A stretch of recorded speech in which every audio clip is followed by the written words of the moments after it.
tous les pays du monde, les citoyens de l'étranger sont représentés dans les organisations représentatives.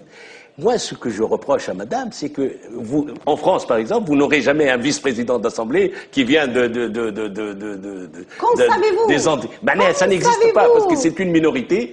Et elle est en Tunisie, elle est représentée très correctement parce qu'elle est représentée. Il n'arrive pas à avaler cette pilule-là. Qu'une femme soit mais j'accepte, mais pas une femme, je m'en fiche d'une femme. Vous,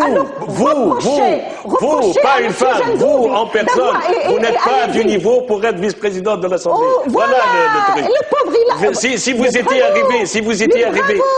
étiez arrivé, non, mais pas parce que Moustapha Ben Jaafar n'a pas le niveau, même Moustapha Ben Jaafar. Je vais vous expliquer. Si vous arrêtez une seconde, je vais vous expliquer. Même Moustapha Ben Jaafar, c'est quoi le rôle d'un président d'Assemblée? Moi, Moustapha Ben Jaafar, je l'estimais beaucoup. C'est quelqu'un que je connaissais personnellement et j'estimais beaucoup. Je considère que le rôle d'un président, quel que soit le parti auquel il appartient, a un devoir de neutralité vis-à-vis de tous les groupes. Or, ce qu'on a vu, on a vu des choses atroces. On a vu une partialité totale vis-à-vis d'un groupe déterminé. Lui et madame, c'est ça le problème. C'est pas parce qu'elle est une femme ou elle vient de l'étranger. Parce qu'elle n'a pas su se mettre au poste, elle n'a pas su se mettre à la hauteur du poste qu'elle occupe, elle et Moustapha Ben Jaafar. Vous avez vu les incidents. Avant-hier, Moustapha Ben Jaafar, quelqu'un a fait une proposition. Je vais vous donner un exemple. Mais les exemples comme ça, il y en a des milliers. Laissez-les, les pauvres, ils ont le gros sur le cœur de M. Moustapha Ben Jaafar. Allez-y, videz votre sac. Moustapha Ben Jaafar, je le connais mieux que vous. Oui, peut-être. Allez-y, videz votre sac. Moustapha Ben Jaafar, je le connais mieux. Oui, allez-y, videz votre sac. Normalement, c'est le devoir de neutralité. Il multiplie les incidents. Il y a un député qui a fait une proposition. Tous les journaux ont repris ça.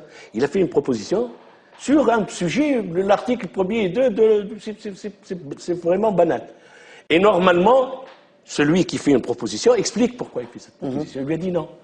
Donc, pendant 1h30, 2 heures, on discute le règlement antérieur, et par la suite, il a accepté. Donc, et Moustapha Ben Jaafar a vu quelqu'un du groupe de madame dire qu'il faut couper les jambes et les mains de ceux qui font des sit-ins et qui font des grèves sauvages ou qui coupent les routes.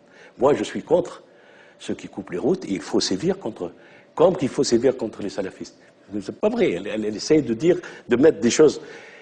Tous ceux qui ne respectent pas la loi doivent tomber sous le coup de la loi. Ça, je suis tout à fait d'accord. Et même avant qu'ils prennent le pouvoir, moi, je l'ai dit, je l'ai écrit. Mais Houa, il a dit, il faut leur couper les pieds. Il faut leur couper les pieds et les jambes et les mains.